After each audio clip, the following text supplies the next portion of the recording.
MC के कानून को हाथ तक नहीं लगाया। एक भ्रम चलाया कि एमएसपी का ऑपरेशन भारत सरकार बंद कर देगी।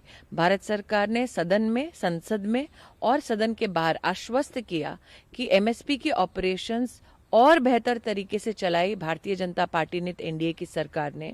और इसका प्रमाण ये है कि 5 दिसंबर तक धान की खरीदारी में 33 लाख किसानों से भारत सरकार ने 336 लाख मेट्रिक टन धान इसमें प्रक्योर किया एमएसपी ऑपरेशन में, और 60,000 करोड़ से ज़्यादा पैसा सीधा किसानों को मुहैया कराया। और जो किसान लाभान्वित हुए इस एमएसपी ऑपरेशन में, उसमें से 60% किसान पंजाब के हैं। तो आज ये विपक्षी दलों का जो रुख है, ना वो चाहते थे कि रिफॉर्म हो एग्रीकल्चर में, ना वो चाहते हैं कि किसान का उत्थान हो, और इसीलिए आज वो इस प्रकार से देश में शांति को, कानून व्यवस्था को भंग करने में उतारू हैं। आपने कहा विपक्षी कह रहे हैं जो सपोर्ट करने आए थे कल सरकार को, कि सरकार को जब ये कानून बना उससे पहले या बाद में किसान को अच्छे से समझाना चाहिए था, क्योंकि ये कानून उनके हितों में है, उन्हें समझ आती है और वो एजुकेट मैम, 33 लाख किसानों का इस कानून के पारित होने के बाद एमएसपी ऑपरेशन में भाग लेना इस बात का संकेत है कि किसान समझता है भारत सरकार की प्रतिबद्धता क्या है। किसान भारत सरकार के वचनों पर विश्वास करता है। ये 33 लाख किसान देश के सिर्फ धान की खरीदारी में भारत की जनता को और विशेष रूप से विपक्षी दलों को ये संकेत दे रहे हैं। साथ ही आज जो एफपीओस के माध्यम से किसान संगठित हो रहा है, ये भारत सरकार की पहल थी नरेंद्र मोदी के नेतृत्व में कि हम 10,000 एफपीओस देश में बनाएं, और उसके लिए विशेष रूप से 6,000 करोड़ रुपया आवंटित किया गया। साथ ही किसान ने कभी किसान सम्मान निधि भारत सरकार से मांगा नहीं, खुद आगे बढ़कर नरेंद्र मोदी की सरकार ने 6,000 रुपए 10 वर्षों के लिए किसान के लिए सुनिश्चित कराया। 5 दिसंबर तक मैम 14 करोड़ किसानों को 90,000 करोड़ से ज्यादा रुपया उनके बैंक के खाते में देने वाली सरकार और कोई नहीं, नरेंद्र मोदी की सरकार है। और जो विपक्ष आज इतना सारा हंगामा करने पर उतारू है, जब इनके पास सत्ता थी साल 2009 से लेकर साल 2014 तक, इन लोगों ने मात्र 3 लाख करोड़ का ही एमएसपी ऑपरेशन किया। गत 5 वर्षों में मोदी सरकार ने 8 लाख करोड़ रुपया का एमएसपी ऑपरेशन किया है इस देश में। विपक्ष की बौखलाहट इस बात की है कि इस बार सीधा पैसा किसान के खाते में जा रहा है।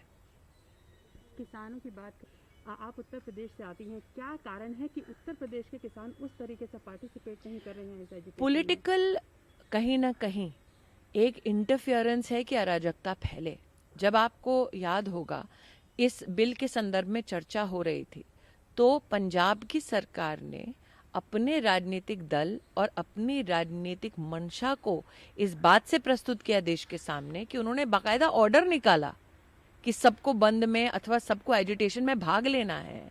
तो जहां आप राजनीतिकरण करते हैं, वहां आपको इस प्रकार की दुविधाएं दिखती हैं कि विपक्ष जो दिल्ली में गजेट नोटिफिकेशन निकालता है इस फार्म बिल का, वही विपक्ष आज दूसरे स्वर में बोल रहा है आम आदमी पार्टी के रूप में। तो मुझे लगता है कि जो मैंने आपको एमएसपी ऑपरेशन बोला, 33 लाख किसान जो जुड़े, जिन लोगों ने 60,000 करोड़ से ज़्यादा इस सरकार में 5 दिसंबर तक, सितंबर से लेकर दिसंबर तक जो ऑपरेशन चला, उसमें 33 लाख किसानों में से 60% तो पंजाब के हैं। तो क्या प्रेसिडेंट को वो दिखाएंगे अपने वो चिट्ठियाँ? क्या वो प्रेसिडेंट को दिखाएंगे अपना ही इंटरव्यू जिसमें वो कहते हैं एपीएमसी की व्यवस्था को भंग कर दो? भारत सरकार ने नरेंद्र मोदी के नेतृत्व में तो एपीएमसी का कोई भी कानून भंग करने का कहीं भी बाहर से जोर जोर से डंका नहीं बजाया। और एक किसान, धुले महाराष्ट्र का किसान, जो दर दर की ठोकरें खा रहा था इस बिल के पारित होने से पहले, मक्के की उसकी जो फसल उसने बेची थी उसके लिए उसके 3 लाख रुपए दे नहीं रहे थे लोग, इस बिल के आने के बाद वो एसडीएम स्तर पे जाकर अपनी कंप्लेंट दर्ज कराता है और अपने पूरे पैसे पाता है। उस धुले महाराष्ट्र में सरकार किसकी है? भाजपा की नहीं है। पवार साहब वहां पर सरकार चला रहे हैं। वहां के एक किसान ने स्वयं प्रमाण दिया है कि इस किसान सुधार बिल के माध्यम से उसकी कितनी मदद हुई है। तो क्या विपक्ष को दिक्कत इस बात की है कि अब किसान के पास कानूनी सहारा है कि वो मदद पा सकता है, वो न्याय पा सकता है, और अब वो विपक्ष के नेताओं के चक्कर नहीं काटेगा इंसाफ पाने के लिए। इंसाफ स्वयं देश की संसद ने मोदी सरकार के माध्यम से किसान के लिए सुनिश्चित की है। अखिलेश यादव जी भी कल घर लौटाया देश की जनता ने वोट न देकर। अब वो निकले हैं हाथ में डंडा लेकर ताकि वो देश की गतिविधि को रोक सकें।